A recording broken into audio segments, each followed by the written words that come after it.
What's up, fellow Psychonauts? Today I have a very important video for you all, and that is examining the salvietics of Disney Pixar's Inside Out. All footage in this video is used in fair use. I do not own these clips and I do not claim to have made them. I'm not going to be making any claims that anybody on production was involved in salvia taking, but rather I'm just, making some correlations and connections, mainly in regards to psychology. It is said that the makers of this film consulted lots of psychologists and child psychologists in order to be somewhat accurate in their depiction of a child's brain. And broadly speaking, I get salvia vibes from almost anything if I look into it at a certain light. But certain scenes jump out to me as being much more salvietic than others. And this scene from Inside Out, psst, my cat does not like when I film for some reason. And this scene from Inside Out is just one of those examples that is just, And the scene that I'm referring to is the shortcut scene. And I'm sure most of you know exactly what I'm talking about with this scene. Honestly, you might as well call it the psychedelic scene. It really is a standout moment in the film. And yeah, I think a lot of people like talking about it. Okay, let's watch this thing. My computer would load. Well, it kind of goes all over the place, but there is a station in Imagination Land. I know a shortcut. Come on, this way. Oh, I'm so glad we ran into you. The station is right through here. After you. Joy, what? Well, I read about this place in the manual. We shouldn't go in there. Bing Bong says it's the quickest way to headquarters. No, but Joy, this is abstract thought. What are you talking about? I go in here all the time. It's a shortcut, you see? D-A-N-G-E-R, shortcut. You see, I think when they say abstract thought, they actually mean psychedelic. Maybe I'm reading into this, but I see that keep out sign above the door as culture telling you that this is an area of the mind that an individual shouldn't explore. Kind of speaks to the taboo of this section. Although in this movie, there is legitimate risk in taking this shortcut. Okay, I'll keep watching. Look at me. I'm closer to the station because I'm taking the shortcut. Let's go around. This way. Almost there. If you want to walk the long way, go for it. The long way is meditation and training. When I come, you'll be at headquarters in no time. All right, here we go. Look at that. What's happening? No, they turned it on. Turning on is also a psychedelic reference. I don't know if that was intentional. Never seen this before. My face! My beautiful face!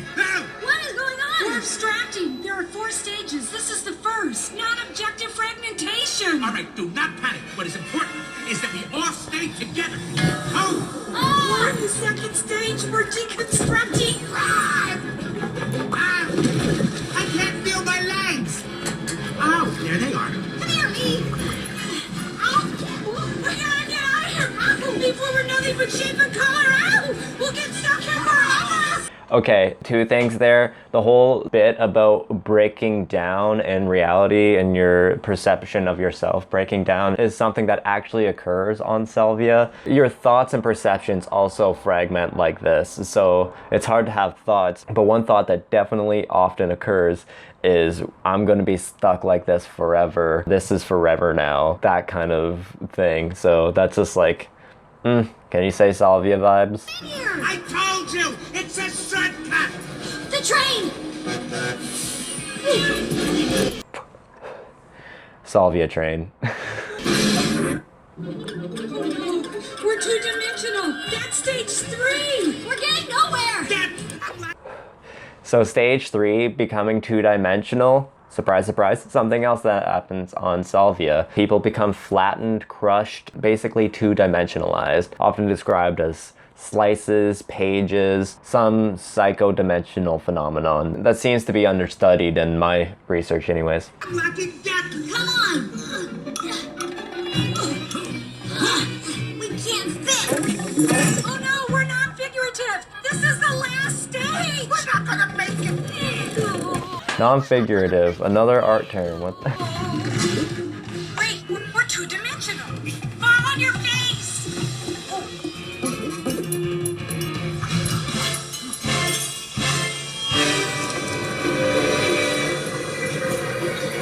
Stop! Stop!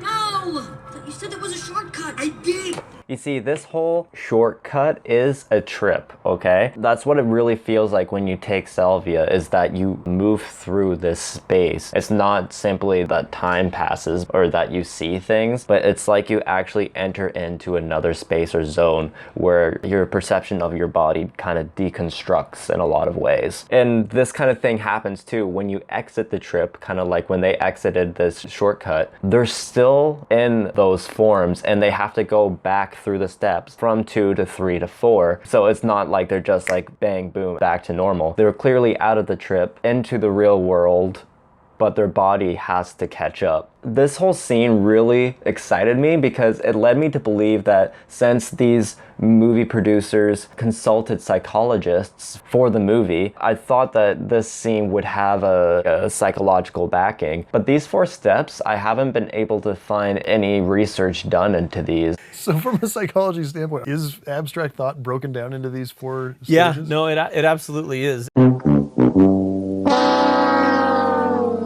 Seeing how this is actually quite similar to a phenomenon that happens to people in Salvia, I think it would be worthwhile to research these things and what it means for human psychology. I don't know, like, I don't know what purpose it would have necessarily to know that our mind can compress dimensions and we can deconstruct the parts of ourselves. But I mean, who knows what we'll find, you know? And I think it is inherently beneficial to know what the brain does, even if there isn't a practical functional use for it in our foresight. As a bonus, I'm going to show you a couple other quick scenes from this movie that also give me Salvia vibes, albeit not as intense, but yeah, well, let's check this out. Okay, it's this scene right here. Add the reality distortion filter. Love it. Remember, play to the camera, everyone. Riley is the camera. Yeah, just that scene of like that in your mind there is a kind of theater or a TV production that is being set up for your consciousness. It's like there's smaller beings setting up and staging your perceived reality. I know in this case it's a dream, so it's not like they're constructing your reality, but this is another frequent thing that happens with Salvia, is that when your reality breaks down, you realize that there are others, there are little beings that actually are creating your reality or your perception of reality, almost as if it's a reality TV show. And this whole thing about putting in the reality filter into the camera, I guess the camera would kind of represent your consciousness. Riley is the camera. This whole other reality is revealed to you just by taking in or out this filter. And like, I think this is pretty metaphorical, because if we were to look into it, I am willing to bet that you can kind of see how our consciousness is a series of filters that we put on reality, or that we perceive reality through. And yeah, Salvia is like lifting filters. That's what it feels like. How weird is this setup? It's like the characters that make up this child's consciousness is watching a TV screen, which is the dream that this child is having. And you know, there's just like so many layers and filters of reality, you know, that this speaks to. And yeah, Salvietic. Okay, one more. And this is a good one. So first of all, they're sneaking into this child's nightmare vaults in order to awaken this clown. And clowns are very scary to a lot of people, but Salvia clowns are a thing. It is a prominent archetype on Salvia that circuses and clowns will come up. Now, if they just showed a clown and some circus vibes, I wouldn't say that was enough to warrant a Salvietic mention in one of these videos, because I mean, like, circuses are everywhere. But anyways, they wake up the clown in order to try to wake up the child for whatever reason, to further the plot, and it leads up to this scene. Like the whole maniacal thing, the fact it's a giant clown as well.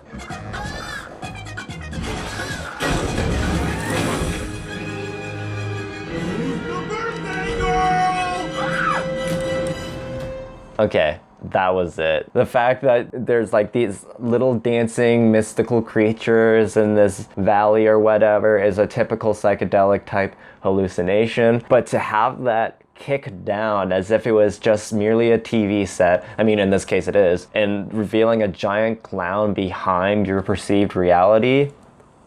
Salvia Divinorum. Smoke that shit, and that's what's gonna happen. A fucking giant clown's gonna kick down your wall. No, seriously, it's these kind of archetypes that just like blow my mind to see in other places. I have no idea whether or not the writers were influenced by Salvia. Maybe they've read a trip report or two. You know, sometimes people like skim these reports and, you know, they are influenced by it. Or it can work down the chain where somebody read it, talked to another person, blah, blah, blah. I also wanted to mention, this is a kind of art geek moment, but in terms of those breaking down and abstractions, it actually speaks more to art history than it does to psychology. And of course there's overlap, but I don't know if the field of psychology has really looked into it and studied it as much as, I don't know, as I would like. But over the course of the 20th century and a little, it dipped into the 19th century, prominent European oil painters were beginning to break down their realism in terms of painting and representing the things that they were painting. It became more gestural until it got to the Cubist phase, where things became very fragmented. And I haven't seen this term non-objective fragmentation. I think that's just supposed to sound very technical. Like, what is non-objection? Subjection? I don't know. I haven't seen that term used in any Cubist manifestos. And then from there, things got broken down into smaller shapes until it like went totally Jackson Pollock, abstract expressionism a half century later. It's really interesting that they had this like sphere that like very much felt like a psychedelic trip. And I know psychonauts have pondered this before. It doesn't feel like salvia or DMT. It doesn't feel like it creates a whole new consciousness or space of awareness, but rather that you tap into a pre-existing I guess mode of consciousness, you could say. A pre-existing state of being that already exists in your brain that's just not normally perceived. But yeah, obviously they're not showing this movie to teach psychology students in university. I question its accuracy. However, still a lot of fun. I don't know, do these scenes give you salvia vibes? I would really like to know down in the comments. Be sure to comment outside in so I know you're a real one. If you haven't already, please subscribe to my channel, as it does really help me out a lot. And leave a like if you enjoyed this. I would really like to thank my patrons here for keeping this channel going. If you would like to become a patron too, just hop on over to patreon.com/interbeingart. I recently updated the tiers, so if we reach these certain tiers, I'll be doing something fun for you all. Or just go to paypal.me/interbeingart to make a one-time donation. I hope you enjoyed the video. Please take care of yourself during these times. Trip safe, everyone.